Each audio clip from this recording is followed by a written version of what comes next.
All righty, we are on. Hello, everyone. Welcome back to Nexty Talks, our second episode here, podcast brought to you by Nexty Sports Management. And today, Nexty Talks Soccer with Greg Garza, former Atlanta United, former FC Cincinnati, Club Tijuana, São Paulo. Historia. We're going to talk a lot about your journey, my friend. Welcome, and thank you for being here with us. No, thank you for having me. I appreciate it. Of course. Woke up time, man. Almost there. Almost there. What are your expectations? 10 days, right? Yeah. I'm not sure what my expectations are. You know, these guys have 1 week before kicking off. Not much time to really kind of prepare for things. I'm not sure what the entertainment is going to be like, so I'm a little bit mixed emotions because I put myself in the players' shoes, and usually they finish their season 2 months before the World Cup starts. So that allows them to kind of, gain the camaraderie and kind of get everything set up. And now they only have, I think 6 days before right after their last game. My expectations is I think it'll be Brazil-Argentina will be the final. So I think that'll be the final, hopefully. Hopefully Brazil comes out on top, but I would love to also see Messi win a World Cup. So we'll see what happens. Well, we're a little bit biased about Brazil here, and I want to. Well, if you're new to the podcast, if this is your first episode, first go back and check our conversation with Jeff Lorinovitz, a former colleague of yours. I know you guys have a great relationship. Jeff is a great dude. But if you're new here, my name is Leo de Souza. I'm the host of this podcast, and I'm also a soccer professional. To be quite honest, I'm taking a little bit of a sabbatical now, like just taking a little bit of a break since my son was born. But of course, we love the sport and we follow and we do all things related to it. So we are talking about Brazil, and my very first question to you is, how the heck a kid from Grapevine, Texas, ends up by himself in São Paulo at age of what, 12, 13? Yeah, 12. Because you ended up going to Brazil at that age. Just take us through that process. Like how did that happen? Yeah, for sure. Obviously growing up in Dallas, Texas, I was probably a better baseball player than I was a soccer player. And I think probably most soccer players that are American can probably tell you the same thing, right? We played so many different sports.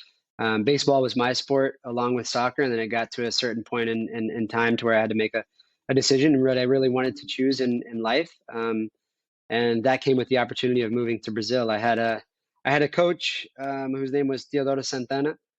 He came over on the era of Pelé, and when kind of ended up in Dallas. He was a São Paulo legend.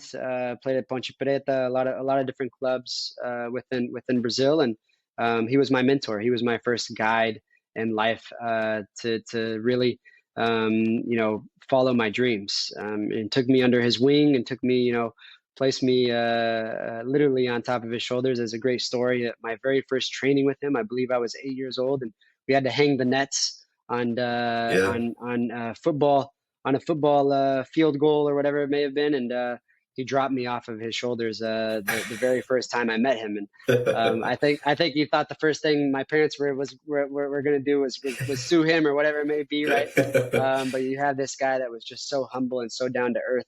And he ended up carrying me on his shoulders and played such a huge father figure in my life, for so long, and gave me that opportunity to go to Brazil at such a young age.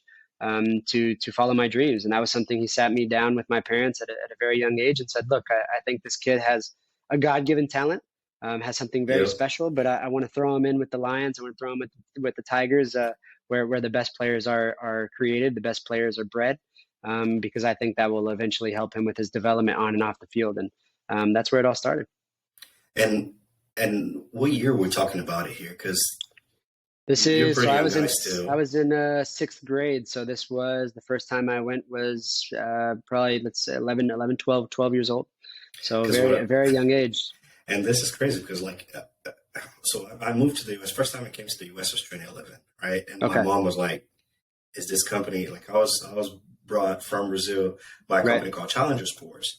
They've been doing soccer camps in the U.S. since the 70s, I think. Okay.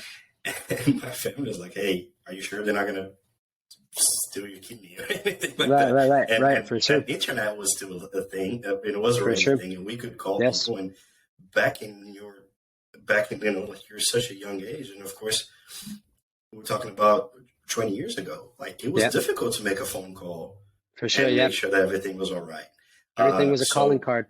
that's right. So your coach then set it up with the São Paulo Youth Academy, or the Yes, what we call here, what we call in the US now an academy. yes. Um, and you went in, and how long did you stay with them? I was with them for probably about a year. Probably about a year. So you know, you had the likes of Oscar, who now plays in China, who was at Oh, so Chelsea, you're was the on my same that team. same generation. Same generation. You had Casemiro, who was right behind us. Yep, yep. You had so Lucas many then different Lucas was players. I Yep, think yep. Lucas is slightly younger. Lucas Yeah, Moura. a little younger than us. But you know, same generation of kids that you know, you're training with them every single day, and it's twice a day, right? Yep, And you know, for me, it was something just thrown into an environment to where, you know, I was this prodigy, you know, talent within Dallas, I think at that young age, and then I moved to Brazil and thought, holy crap, I suck. You know, and you know, it's it's a different it perspective. was, yeah, for sure, and it was not only an eye-opening experience.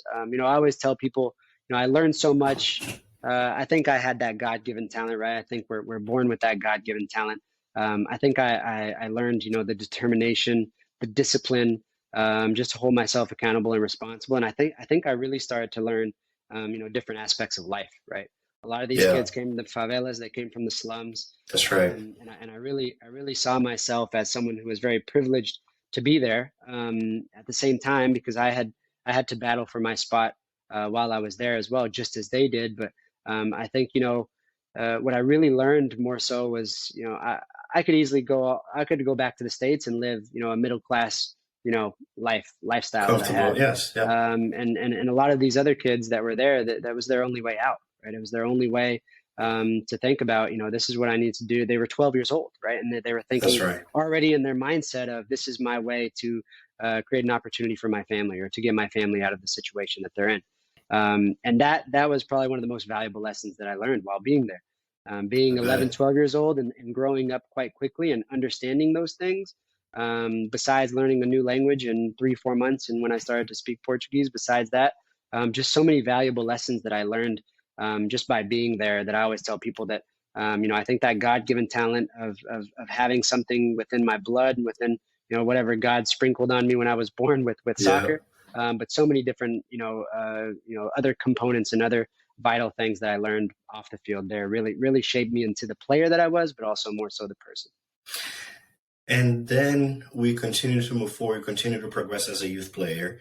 And I know Portugal came about, an opportunity to go to Portugal. Portugal came about for you as well. Uh, Yes. so did you come back to the US and then Yes. Portugal, or from Yes. Brazil straight to Portugal? So No, no, how no. did that go? Yes. So I was about 2 years in Brazil, and I came back. I had an opportunity to go through residency program with the youth national team. So it's a residency program based in Bradenton, Florida. They Hmm. don't have it anymore now that they have MLS academies, but that was where you had the top 40 players within the United States, and we would live together. We would play together. We would, you know, do school together, and we would prepare ourselves for the under 17 World Cup. So I went a year early. I was with the 1990s. I'm born 1991, so I was with the 1990s. That was their year of the World Cup in 2007, and I went in 2005 to residency, probably the end of 2005, and then ended up living and playing there for 2 years within a U.S. soccer program. So it was the elite, the top 40 players within the country, and ended up playing in the under 17 World Cup. Had some opportunities to go on trial after that, speak to agents, work with agencies, Did they and ended have up. the IMG structure in Bradenton at that time? So that was, we lived on the IMG campus. That campus, So okay. yep. So Just phenomenal. Landon Donovan was the first age group. So I think it was the 81s or the 1980s or the 81s that really started that program. Yeah. And so it was the top 40 players that they would choose. We would just use IMG's campus. We would use them for the cafeteria, for the fields, for the dorms, but we were completely separate from IMG. It was the U.S. Soccer Federation. So going through that, you know, it's I think I was actually talking to my parents the other day, of just, uh, it was just in a very humbling way, but thinking back to, my very first national team camp, I was just about to turn 13 years old, and it was while I was still in right after Brazil. So, it was for me. I think back and I think, gosh, to be, I guess, in the top 40, or I ended up starting with in under 17 national team. So I guess you say top 11 players, from the age of 13 all the way up and thank God making it to the full team. But from the youth age groups of under, that very first under 14 national team camp, I played every single age group of the youth national team. That's And awesome. I started every single game with every single age group, all the way up until the Olympic team. So, to think that far back and think, gosh, man, you know, I think because now watching kids and you watch kids play and you think back to my own trajectory and my own career. I was so fortunate to go through the system of what U.S. soccer was, and it provided so many more opportunities, and that's what ultimately got me to Portugal and into signing my first professional contract. And that was with Estudio. That was with Sporting Lisbon. So I started with Sporting Sporting Lisbon, Lisbon. Yeah. So I was with the Sporting Cristiano Lisbon for Ronaldo about, Academy. yes, yep, yep. Yep. So I finished. So I was like the reserves. Still youth, but we were all on professional contracts. Yeah, So it's a normal structure yep, for similar to what we do here with, for example, Atlanta United and Atlanta United 2. yep, They normally have their B teams or exactly. U23s. Yep, that's Yep, in exactly what Europe. it was. So for us, it was the under 19s for I was on them for about 2.5 years, and then ended up starting to train regularly with the first team. Never debuted with the first team, but played every single game within that structure of the B team. And then after that, my last year, went to Estoril. Estoril as a second division player, and then so many different other stories that we can give. But that was probably my first moment of adversity within my career. I Hmm. always tell a lot of people that was, a wake up call of being in sporting and playing at such a high level, and then going into Estoril, which was a second division team. I went in probably like the last window of signing for a team, right after I left sporting, and got zero playing time within the whole year that I was there. And then after that, was actually probably a clubless. I decided not to take a guaranteed contract at Estoril after that, 2 year guaranteed contract, and I was probably clubless for about 7, 8 months of going on trial so many different places, for not taking that guaranteed contract, and I got caught into the business part of it, with an agency called Trafic, which was from Brazil. Hmm. So they got in trouble with a lot of corruption, and I was probably within That's that right. corruption, as that time, in that time frame, and ended up having to find a different agent. But went through a lot of business transaction of training compensation of being a young player, and ended up finding a home in Mexico, and that was kind of the flip side and the complete 180 turn of my career. And you do Even have at a still at a young age. Mexican citizenship, right? Yep. Yeah. So Was my that dad from is your family? Mexican. That's Your last name yep. Garza So from? last name Garza. My dad is Mexican. My dad was born in Mexico. So yeah, Nice. was able to get that Mexican passport, and ended up making the switch, and a huge jump from living in Europe for about 4 years, and then going to Mexico. That was Yeah. a culture shock and a huge jump for sure. And at that time, were you able to? Because of course you had the Portuguese basis, but did you grow up with the Spanish at home and were able to speak them? I did not grow up with any other language than English at home when I was a kid. I think my mom wanted my dad to always speak it with me. I think my dad, growing up his first few years of his life before, they crossed the border at such a Hmm. young age. I think he kind of wanted me to be that all American kid, and kind of, Yeah. maybe didn't want me to be, the cultured kid, right? Sure. Yeah. Yeah. And especially in that time of society where it probably was, frowned upon. And wherever I grew up, it That's was right. mainly Caucasian and white, neighborhood and schooling system. And so, I think, leaving at a young age, and being able to be, cultured in a very diverse way, really helped me grow up so quickly and helped me, accept everyone and everything in life. And gave me those, those morals and those values to kind of follow off the field as well. So, learning now speaking three different languages fluently because of my journey and my path and everything that's, kind of gotten me to where I am today I'm very thankful for not only the support that I've had from so many different coaches and people, but also from my parents for allowing me to continuously seek that dream as well. I mean, just allowing such a kid at such a young age just to get thrown into the world like that and moving out. Then you found yourself at Club Tijuana. Club Tijuana was that was probably the catapult of where my career kind of turned itself around from going through in a pretty adverse moment of not having a club within, still being a pro. And then, had the ability to really turn it around and win a championship within the first year that I was there. Nice. So won the Liga MX the first year that I was there. The first season that I was there, because their seasons are divided into two. You have Apertura and Clausura. Mm-hmm. So one big season divided into two. The first season that I was there, the Apertura, we actually saved ourselves from going down from the second division, and then the Clausura, we actually won the whole thing and was able to lift the trophy there as well. And then right after that, got to play in Copa Libertadores, got to play in Conca Champions. We lost to Ronaldinho in the quarterfinals against Atlético Mineiro.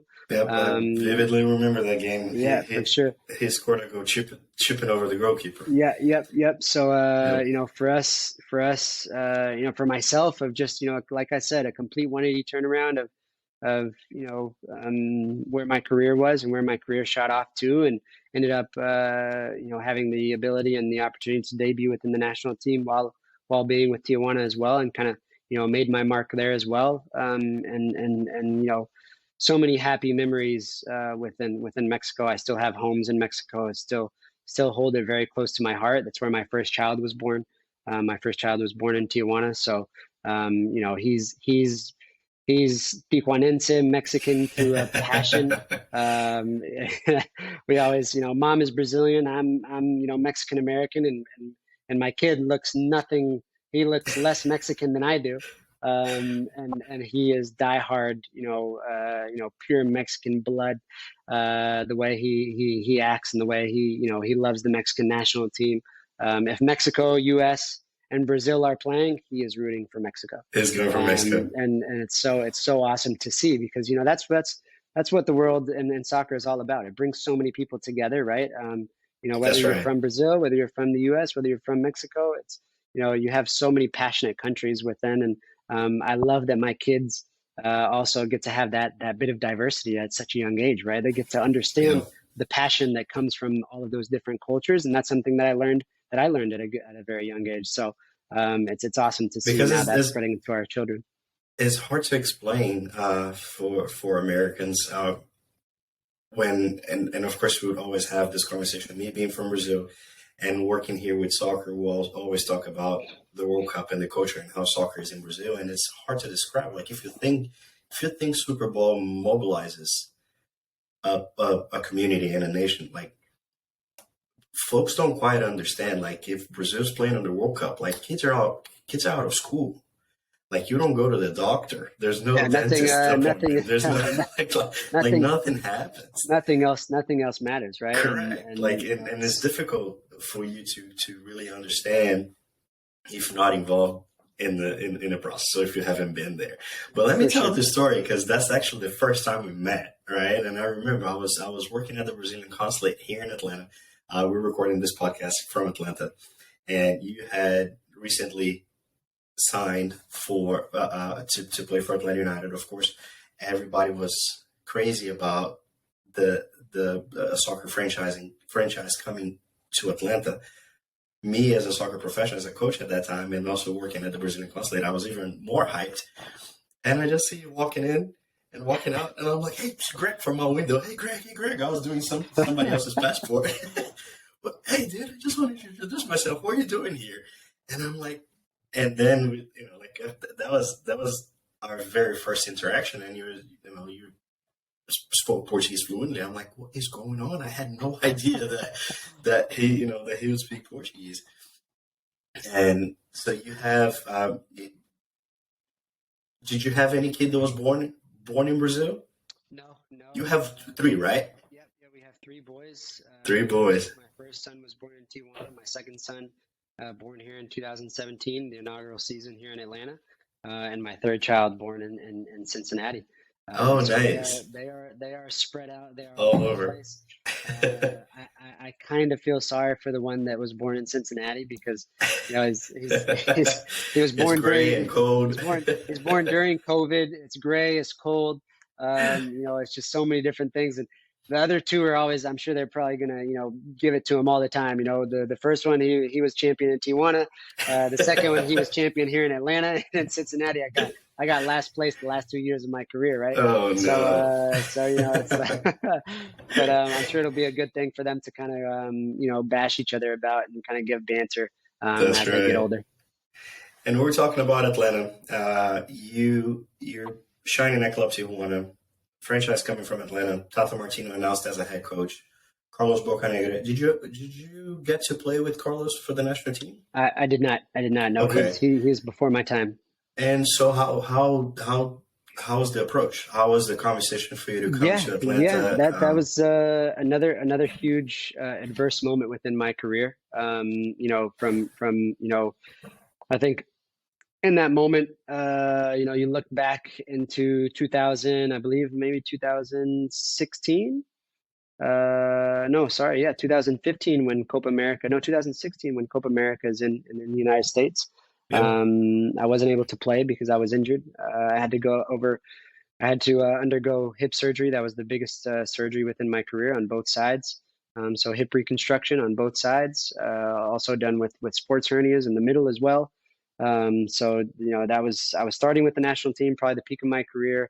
The most I was valued as a player at that time, playing in Tijuana, and I actually went to Atlas right after that, and then ended up having to kind of start from zero again. Recovering, trying to figure out if I was going to even ever play the game of soccer again, if I was ever even going to walk straight again or run straight again. So went through a very excruciating and long process of about a year and 2 months of not having the game that you love and also doing something for a living, right? At that time you just think about your body is the most essential and the key part of your job. So went through that excruciating moment within my career, and then finally got healthy, and unfortunately was at Tijuana, and they had kind of rebuilt their team at that time, and they came out with a new rule when I came back, which was you could only have 12 foreigners and 8. You can only have 12 foreigners that were rostered on every single. So the League MX came up with the with the foreign policy, and since I had gotten my Mexican nationality after the age of 18, they considered me a foreigner. So on Tijuana, within that time frame, I think there was probably like 16 foreigners at the time. So 16 players from out of country, and I was just coming back from injury. So not necessarily having a place on the team for the first 6 months of finally getting back healthy was quite frustrating. And that was kind of a moment to where I still had a long lasting contract with Tijuana, but not getting minutes and not getting opportunities led me to want to find other opportunities elsewhere. And it's really funny because I actually had Philadelphia Union actually came and visited me during that time, and I thought I was certain that I was going to sign with Philadelphia. So the Union left you. You'll see you on the right. That would have been a duo. It would have been fun, man. But ultimately, it didn't work out, and they weren't able to figure out contracts and contractual issues or whatever it may have been. And with Atlanta, they were able to figure things out, and that was kind of one of those things right before Christmas, trying to figure out where I was going to go, and it just kind of hopped on the table. I don't think Tata even really knew who I was. Maybe he'd seen me play. If we would have beaten Atlético Mineiro, we would have played Newell's Old Boys. That's right. He was the coach then. He was the coach then there. So I'm not sure if he had seen me play there or just knew about me in general. So It was kind of one of those things. It was just whatever kind of chance opportunity for me to kind of revive my career, kind of get back into playing regularly, just kind of a chance, right? And I ended up saying yes, and I mean, obviously the rest is history, right? Yeah, for sure, for sure. And if we're talking with Jeff about it as well, and it was such a you could see that very first game at Bobby Dodd, like it was one of, and I've been to stadiums in Brazil. I'm an avid fan, but that night was just different. Like it was really the culmination of all the hype and that excitement that was brewing here in the city, and we could see in that game. And every time we talk about it, like we don't even remember that. Yeah, I mean, we actually lost that game, but it just really didn't matter. And when Assad scored that goal, like the whole city the whole place just exploded.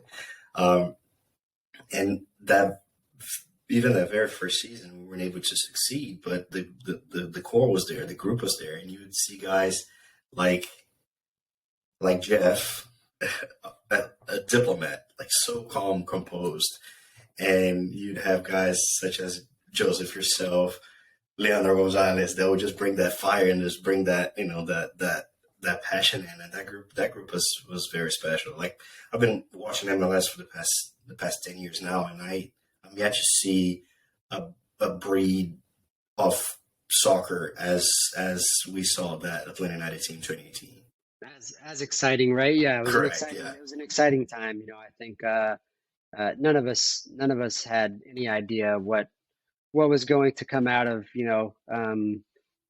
everything just kind of being thrown into the pot, right? Yep. And it was kind of just a shot in the dark of hoping that we could have built and made something spectacular. And I think it ended up surprising even the people that made all of those chemical solutions and trying to make it as spectacular. I think even for them, whether it were the GMs or whether it was the VPs or the presidents and even Arthur, thinking, what the hell did we do? Yeah. I think they overachieved in kind of creating an inaugural team that, because if you look back, nobody had absolutely any idea who Miguel Almiron was. Nobody That's had correct. any idea who Joseph Martinez was. And these guys, everybody just, we were able to just feed off of each other in the best ways possible. And, create something that was yet to be seen within this league. Yeah, that's right. Honestly, I thought Tata would take the U.S. men's national team after Bruce, but we'll leave this conversation for another time. After Atlanta, you also had a few injuries in Atlanta, right? Was that one of the pushes for a change, for a move? No, not at all. Okay. Obviously, injuries come Mm-hmm. with the territory, right? It's you look around, you look at Atlanta United this year, right? It's part of it. It's part of the game. It's what you go through. I unfortunately had an unlucky injury in the All-Star game against Real Madrid in 2017 that ultimately had to lead to going under the knife, and it's unfortunate, but ultimately was able to get out of it and conquer the title and play an important role within that, and that was very fortunate and very very proud moment, not only within my career but just I think even for the city as well. But at the end of the day, if I were to ask you, did I want to stay in Atlanta? Yes, of course I wanted to stay in Atlanta at that time. Mm-hmm. I think a lot of us did. But unfortunately, there's things that are seen behind the curtains, and there's things that are seen, behind the scenes. And That's right. for us, I think, at the end of the day, the ultimate decisions that we have to make are the ones that'll best suit us personally, as people and as players, and also helping out our families. That I think a lot of people, don't understand, right? We have this conversation. I have this conversation with my mentees all the time. People, I'm sure people kind of, took it hard and said, why wouldn't you stay in Atlanta? Why wouldn't you, take this? Or there's so many ways. More money someplace else. There's so many questions that you can ask, and and it's something that I think a lot of fans, even from different countries, they say, well, if this person was extremely loyal to this team, then they would always stay no matter what. And I think I try and explain to a lot of people that, yes, the team is always important, right? The team is always more important when you play there. But when you make decisions about your own life, and your own being and your own family and people, your loved ones, you're always going to make the right decision that's better for yourself. That's right. And that's how you have to be. And if anybody else were put in my situation, or if anybody else were put in anybody other's situation, they would make the best decision for themselves, and they would not make the best decision for what fans or for what other people thought. I can guarantee. Behind the keyboard, right. Sending a tweet or making a comment on Instagram, it's easy to make. For sure. Make that comment. So, I think at the end of the day, for a lot of us, after winning the title, there was a lot of changes that we knew were going to be made, and a lot of demands that were going to be needed for a lot of us to stay. And unfortunately, that's how things happen. And I do not regret that decision whatsoever. That's just the way soccer goes. That's the way it will always be. I won't be the only one to make that certain decision, but it was obviously a huge change, right? I think every other team that I had played for in my career, I'd been successful with. So I had achieved greatness every club that I had played for, and going into a new organization such as Cincinnati, where the stakes were so high for us to also achieve something, and not being able to was very disappointing to kind of finish off my career within that sense of not being able to do what I was able to do in all the other cities that I had played in. Yeah. How does that decision come about? Like I can imagine that it's not an easy one. Especially you were you in event 30, right? You were 29 when you 29. Yep. Which is considered pretty young for a soccer player. So I'm sure that it's not a switch. I'm sure it comes with multiple thoughts, and you ruminate those thoughts, and you talk to your family members, you talk to your friends. So how is the process of understanding that, okay, it might be time? Yeah, of course. I think ultimately in my life, making that decision, was a mix of a lot of different things of that I was going through at that time. Obviously there's personal life decisions that are made. There are personal life changes, things that I can say that are much more important than a ball at our feet. And sometimes those are the things you have to pay more attention to. So, I think I can look back and I can say, okay, could I have continued that journey of following my dream? I probably could have.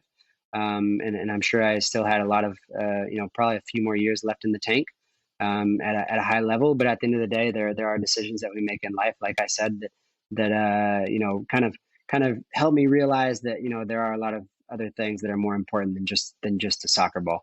And I think learning different things in life, and being the person that I am, and learning valuable experiences all over the places that I had played, learning with a lot of older guys that I had played with, and realizing time can be lost with family, or time can be lost with kids if certain decisions are made. And for me, that was a moment of in particular, and specifically to not miss out on those times. I understand. Well, having a son or a daughter of a family, it's the biggest force that can drive any decision. And honestly, make hard decision easier. Like there's nothing that right. Like valuing your family more than anything else. Your career as a player stopped then, but you're still involved with the game as a coach.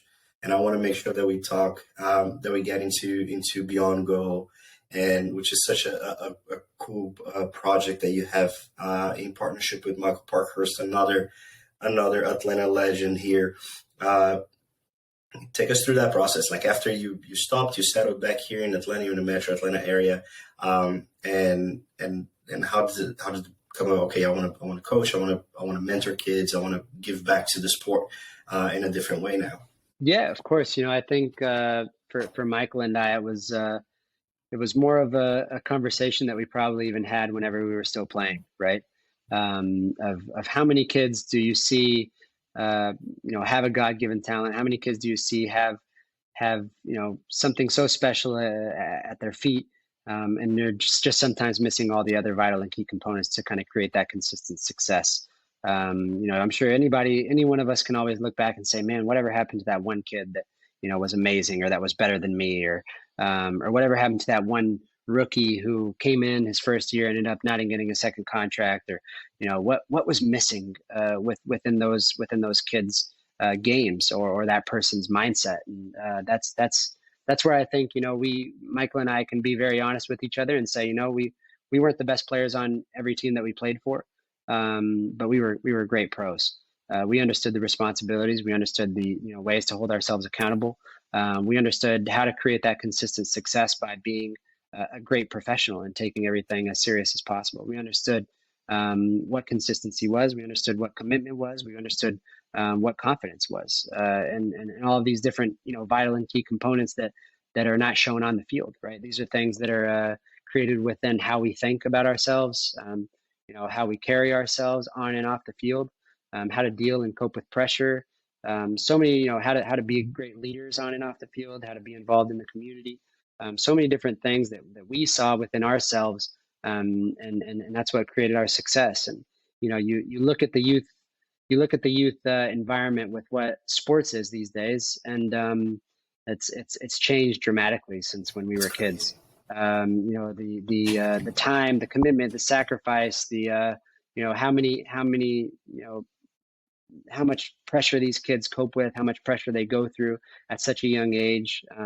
Sometimes the parents involving a lot of that pressure, and whether it's Social coaches, media. parents, social media, self acceptance, self value, or whatever it may be, and so many different things that can just play such a kind of get in the way of that kid's development, not only on the field but also within life itself. And I think that's where we kind of created something to where we could almost serve as like a big brother companionship for a lot of these players.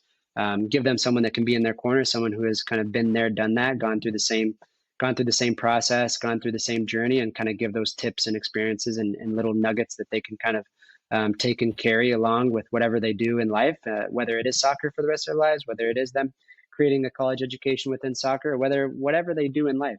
If they work in a corporate job, or if they work, whatever it may be, as a lawyer, as a nurse, as a whatever they do, as a manager, as whatever it is, they're going to have to work in a team environment.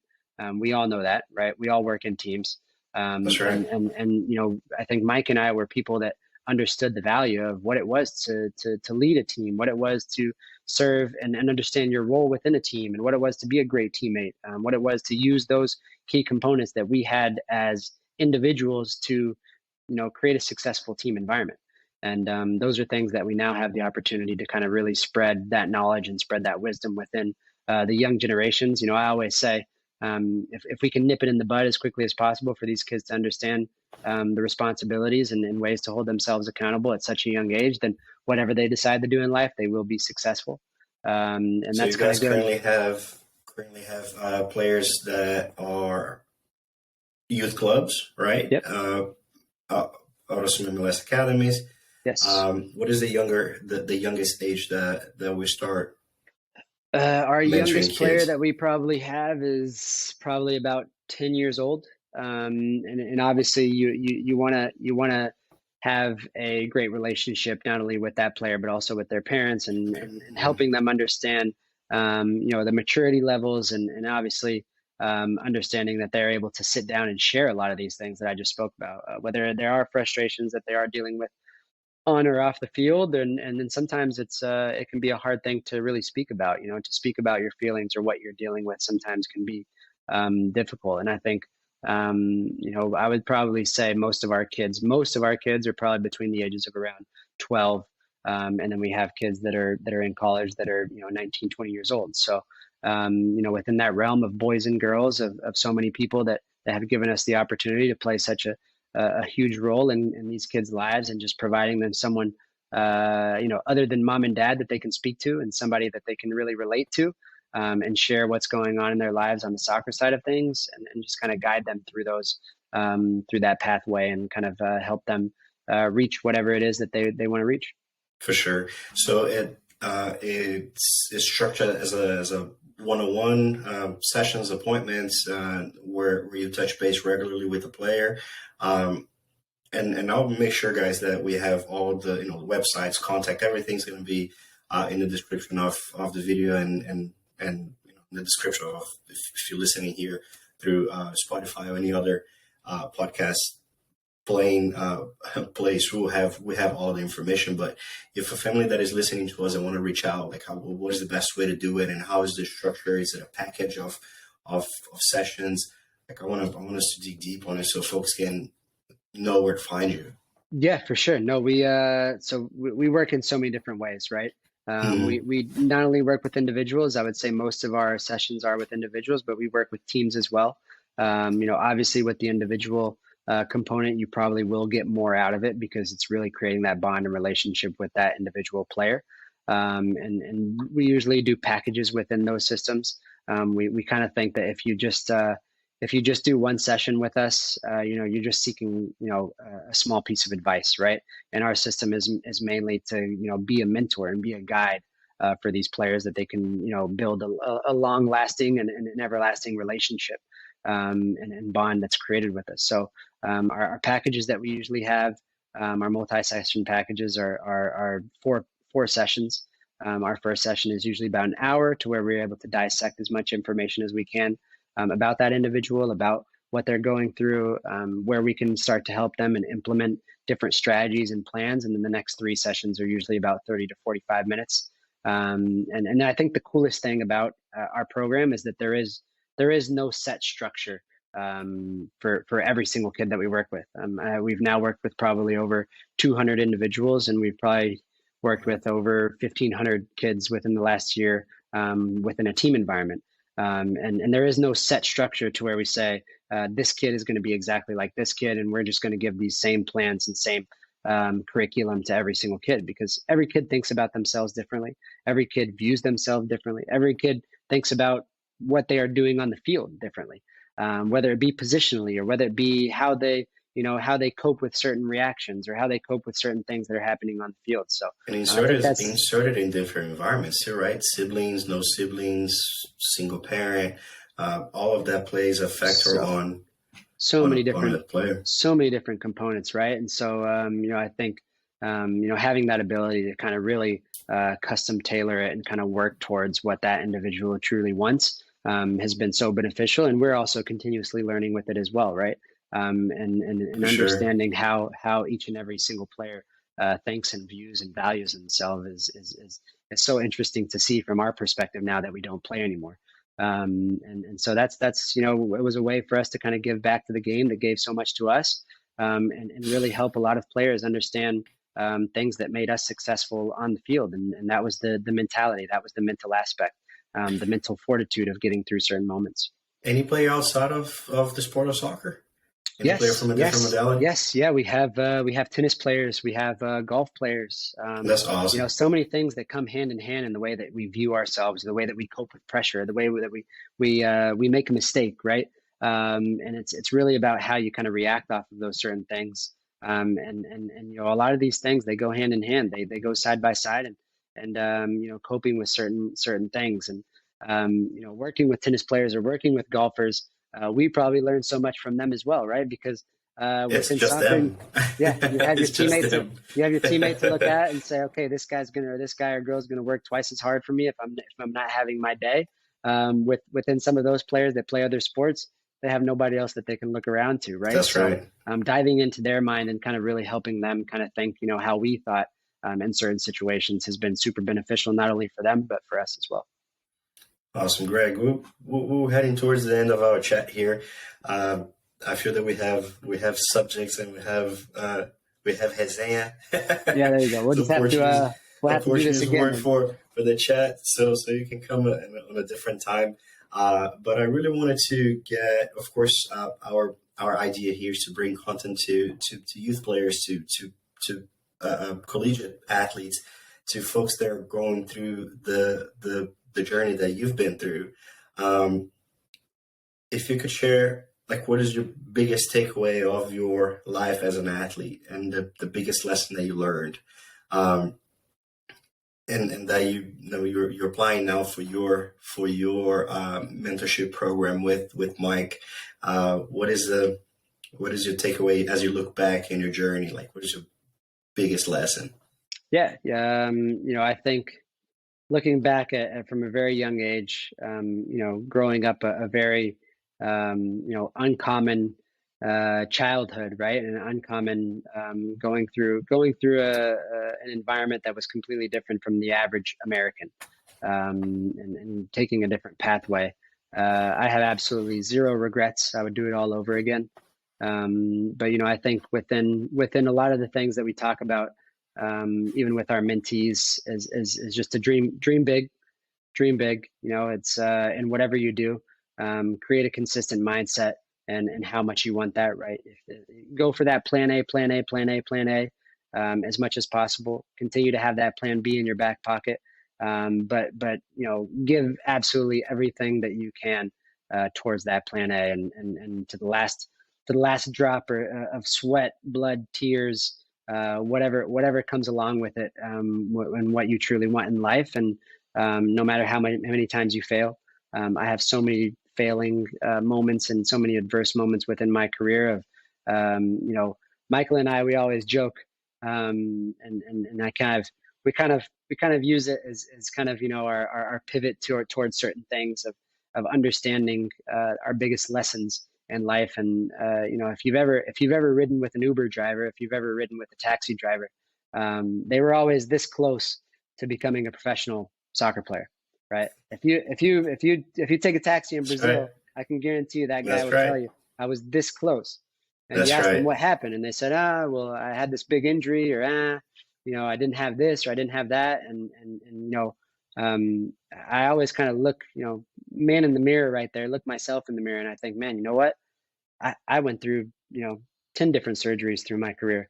I went through, so many different adverse moments, and I just kept telling myself, keep doing it, keep dreaming big, keep working hard, keep trying until there's no more, right? And so you ask yourself, man, if that kid was in our mentoring, or if that guy, that taxi driver was in our mentoring program and had someone to keep telling him, keep doing it, keep going for it, keep working hard, keep dreaming big, keep working consistently, and don't give up, because you never know what dreams can come true.